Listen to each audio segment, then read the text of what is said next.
If I told you my story,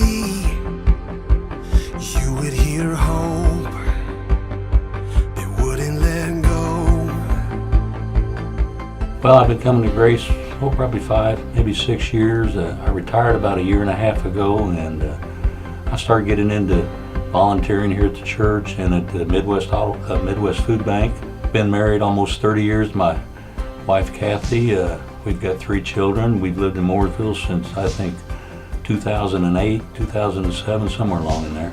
I'm probably wrong, but anyway. My story started probably the 1st of August. I was volunteering at Midwest Food Bank, and I was on my way home, and a song came on the radio that I really liked, so naturally, even though I can't sing, I started singing along with it.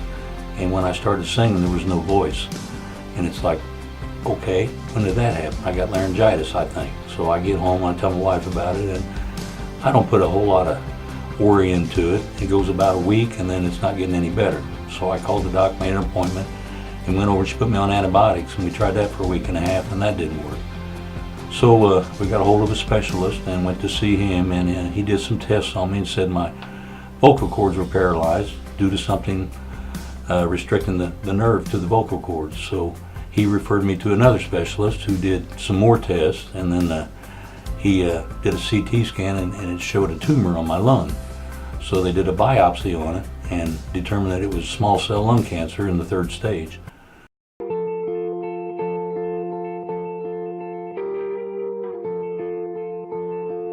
You know, at first he's kind of scared because we had a lot of relatives that have passed from lung cancer, and it kind of hit me upside the head, but you deal with it. That's all you do. You get on it, you get up, and you deal with it. So we went through all the tests. They put a port in, and within a week I was doing my treatment. And take a break here. I'm not used to talking that much. So what started in probably the 1st week of September, we went through 6 sessions of chemo, which if anybody's been through chemo, they know what I'm talking about. It kind of wore me out, and I slept a lot. I didn't have an appetite. I lost a lot of weight. I got down to 158 pounds, which for me is pretty skinny, which I'm already skinny. But anyway, then we had to do radiation too along with it. We did 35 sessions of radiation, and I lost all my hair, which I didn't have much to begin with, so it didn't bother me too much. I would sleep a lot. I lost weight because I didn't eat, but it wasn't because I wasn't being fed. My wife Kathy, she kept me fed really well. And just as a side, our 30th anniversary is coming up here in June, and I'll tell you what, she was my rock. She got me through this, but sorry. She's been there for me every day.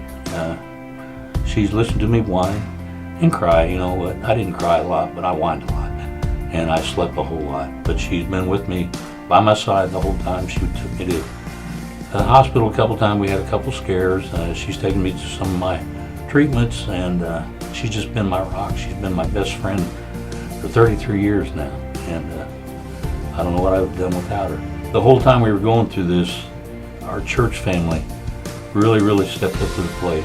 We had a lot of people praying for us at Midwest Bank, which is Christian based. I had a lot of people praying for me there, and of course all my family and other friends. And as they say, you know, I don't want to promote Jason's album, but his song "Never Alone" it comes to light when you're going through something that you've never gone through before, because you are never alone. He's right there beside you, and through it all, you know, I prayed a lot too. I didn't really pray for myself so much as except for my voice. I lost my voice, and I lost my means of communication, so I prayed for my voice. But other than that, you know, it's in God's hands. You know, it's already predetermined, and what was going to happen was going to happen. So, and we were good with it either way. You know, Kathy got scared a few times. You know, when she's about 3 or 4 months into it, it's like, you know, I could possibly lose him, and it bothered her, and she got scared. But she got through it, and we got through it together, and that's why I say we, because I'm the one going through the cancer, but she's the one that's going through it with me, and you don't ever do it alone. God's with you all the time, and when you have a good relationship with your spouse, they go along with it too, and they suffer just as much as you do. So through it all, she's been a trooper. I'll tell you, she's been really great. And people at church, you know, they pray for me and they ask me how I'm doing, but at this church, the friends we have here and our family here, they ask Kathy how she's doing too, and that's important to me. One day I was feeling sorry for myself, and it was warm out, and I decided I didn't decide, I just, I hear that voice, and we know who that is. Said, go fishing. I'm thinking, it's kind of cool outside, but I thought he was persistent, so I went fishing, and I fished for about a half an hour or so, and I never got a bite. I never caught a thing, and I'm down on a hill, and I moved my truck over there, and when I came back up the hill, I got in the truck, and this song was playing it's one of my favorites. It's called Even If by Mercy Me, and I was driving from point A to point B, and that song was playing, and the tears just rolled. It's like, I'm going to be okay no matter what. God is with me. If he has enough grace and love and mercy that he sees fit that I need to be healed, then he will heal me. But if he doesn't, even so, I'm okay. And when I got done fishing, and I put Jason's CD in, and the song Never Alone came up. Just, I didn't know where it was at. It just came up, and it's like, there it is. There's my sign. I'm going to be fine. No matter what happens, I'm going to be fine, because I'm not alone. And even if he doesn't heal me, I'm okay, because I know where I'm going. But even if you don't, my hope is you alone.